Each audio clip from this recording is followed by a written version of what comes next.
안녕하세요. 오늘은 은퇴라는 주제, 그 중에서도 연금만 믿고 퇴직해도 괜찮을까?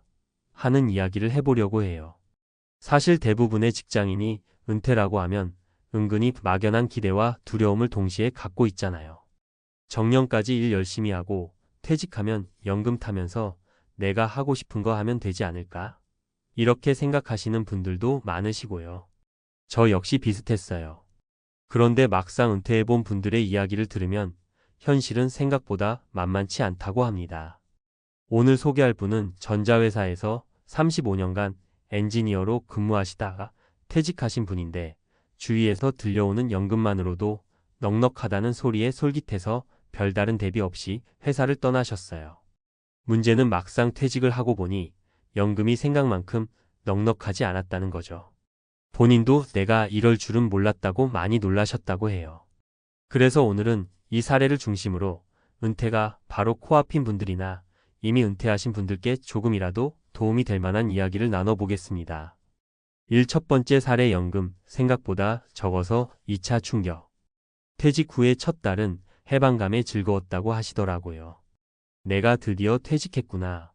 이제는 출근할 필요도 없고 오랫동안 못 즐겼던 취미생활도 마음껏 할 수 있겠지. 이런 생각이 드셨대요.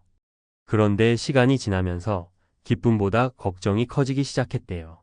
가장 큰 이유는 연금 수령액이 예상보다 훨씬 적었다는 겁니다.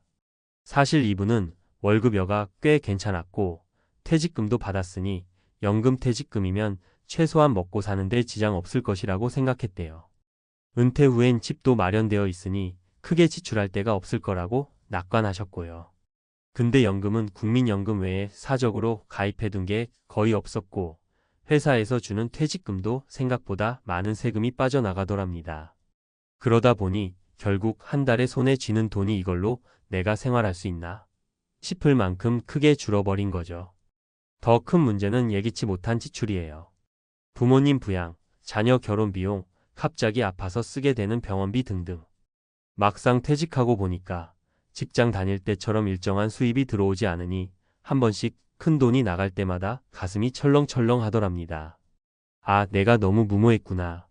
내가 퇴직을 이르게 결정해서 이런 고생을 하는 건가? 하고 자책도 많이 하셨다고 해요. 그나마 다행인 건 은퇴 전부터 자그마한 전세월 세 수입이나 투자로 인한 부가 수익이 조금이나마 있었다는 점이었어요. 그걸로 다 충당하기는 어렵지만 최소한 계속 마이너스가 누적되는 상황은 막을 수 있거든요. 그래도 이런 수익이 없었으면 벌써부터 재취업 자리를 찾아다녔을 것이라고 하시더군요.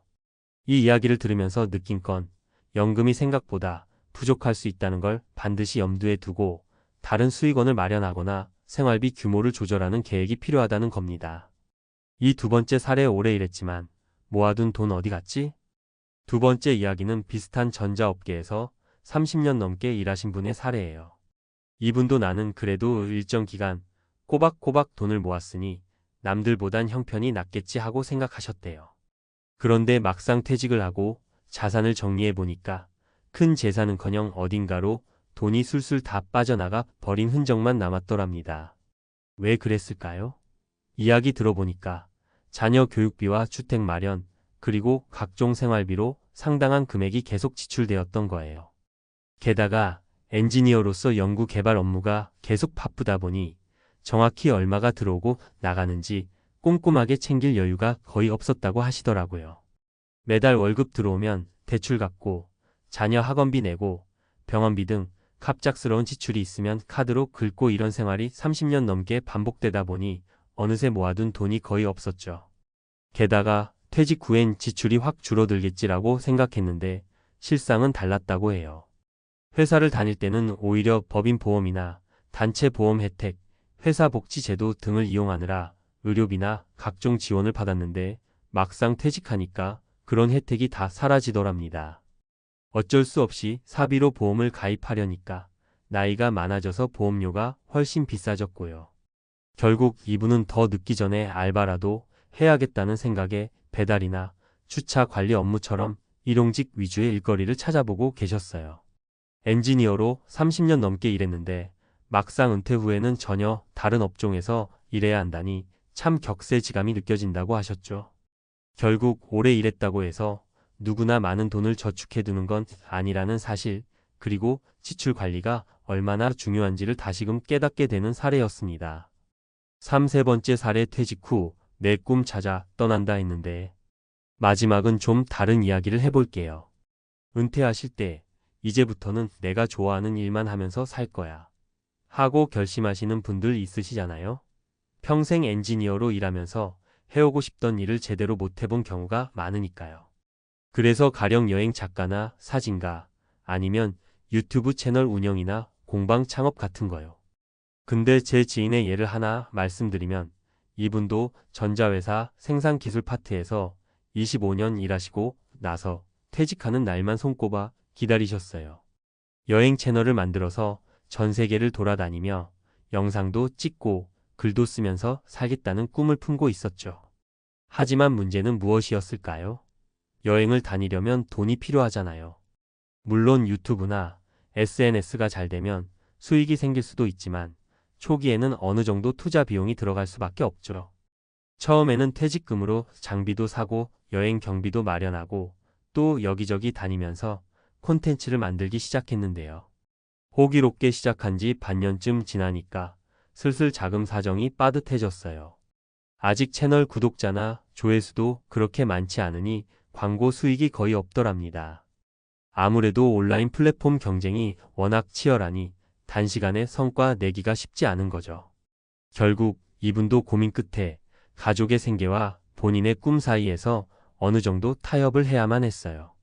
완전히 내가 하고 싶은 일만 하면서 사는 건 이상적이지만 현실적으로는 일주일에 며칠은 공장 자동화 설비 관련 자문 일이나 강의를 하고 나머지 시간을 이용해 여행 채널을 조금씩 꾸려가고 계시죠.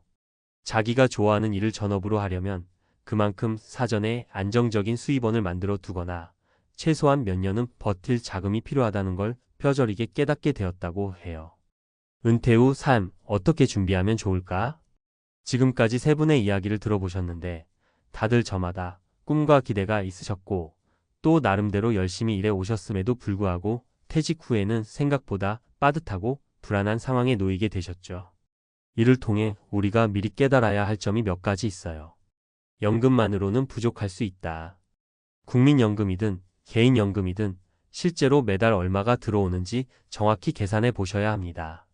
주변에서 난 이 정도 받는다며 부러워할 수 있어도 각자 납입기간, 납입액, 다른 개인연금 유무에 따라 천차만별이니까요. 그리고 연금액이 정말 생활비로 충분한지, 주거의료 자녀 지원비 등은 어떻게 될지 꼼꼼히 따져보는 게 중요합니다. 지출 관리와 퇴직 전 자산 점검은 필수.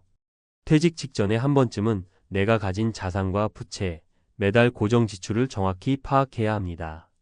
어디로 돈이 줄줄 새고 있나? 파악하지 않으면 퇴직 후에 내가 모은 돈이 어디 갔지? 하고 당황스러울 수밖에 없어요. 특히 의료비나 보험 문제는 간과하기 쉬운데 회사에서 지원해주던 복지 혜택이 사라지면 확 갑자기 부담이 늘어날 수 있으니 미리 대비해야 해요. 퇴직 후엔 생계 꿈 2마리 토끼를 잡을 전략이 필요. 퇴직하면 하고 싶은 일만 하고 살 거야 라는 꿈이 있다는 건 정말 좋은 일이에요. 다만 그걸 전업으로 삼으려면 적어도 몇 달에서 몇 년간은 안정적으로 지낼 수 있는 자금이나 대체 수익원이 필요합니다. 또 퇴직 후에 완전히 다른 직종으로 재취업하는 것도 나쁘지 않아요. 요즘은 60세 넘어서도 계약직, 파트타임, 자문 형식으로 세컨드 커리어를 이어가는 분들이 많거든요. 자신의 전문성을 살리거나 아니면 아예 새로운 일을 배워보는 것도 방법이죠. 마무리하며 엔지니어로 35년간 근무하고 은퇴하신 분, 30년 넘게 일했는데도 모아둔 돈이 없어 당황하신 분, 그리고 퇴직 후에 본인 꿈을 쫓았지만 예상보다 재정적으로 힘들어하신 분. 이 세 가지 사례는 사실 특별한 예외가 아니에요. 요즘은 다들 경제 상황이 녹록지 않고 평균 수명은 계속 길어지고 있으니까요. 누구든 충분히 비슷한 상황에 처할 수 있습니다. 그렇다고 우리가 아이고 어쩌면 좋냐 하고 손 놓고 있을 순 없잖아요. 어차피 은퇴와 노후는 언젠가 맞닥뜨려야 할 현실이니 미리 준비하고 정보를 모아서 대비하는 수밖에 없습니다. 특히 나 정도면 충분히 여유롭다고 생각하시는 분일수록 더 꼼꼼히 계산해보고 대비책을 마련해야 해요. 그러니 아직 은퇴 전이시라면 당장 내 수입과 지출, 부채와 자산 상태부터 파악해보세요. 그게 제일 중요한 첫걸음이에요. 그리고 은퇴 후에도 계속 소득이 발생할 방법은 있는지, 연금을 더 늘릴 수 있는 방법 추가, 납입이나 개인연금 가입 등은 없는지 살펴보시는 걸 권합니다. 혹은 또 다른 배움이나 재취업 기회를 찾아보거나 자문 컨설팅 형태의 일을 통해 수익을 얻는 분들도 점점 늘고 있잖아요. 이미 은퇴하신 분이라면 아직 늦지 않았다는 마음가짐으로 할 수 있는 일부터 시작해보세요. 한 번에 큰 돈 벌어야지 하는 욕심보다는 작은 일이라도 조금씩 도전해보는 게 중요하다고 생각해요. 나는 엔지니어밖에 못해봤는데라고 생각했어도 의외로 평생 쌓은 경력이나 노하우를 필요한 곳이 많고 요즘은 온라인으로도 재능을 팔 수 있는 플랫폼이 많으니까요. 아무쪼록 오늘 이야기를 통해 연금만 있으면 된다는 생각이 얼마나 위험한 착각일 수 있는지, 또 우리에게 필요한 현실적인 은퇴 준비가 무엇인지 조금이나마 실감하셨길 바랍니다. 은퇴는 시작일 뿐이지 끝이 아니라는 말도 있잖아요. 더 길어지는 인생, 그리고 늘어나는 은퇴 후 삶을 좀 더 편안하고 풍요롭게 만들기 위해 지금부터라도 한 걸음씩 준비해 봅시다.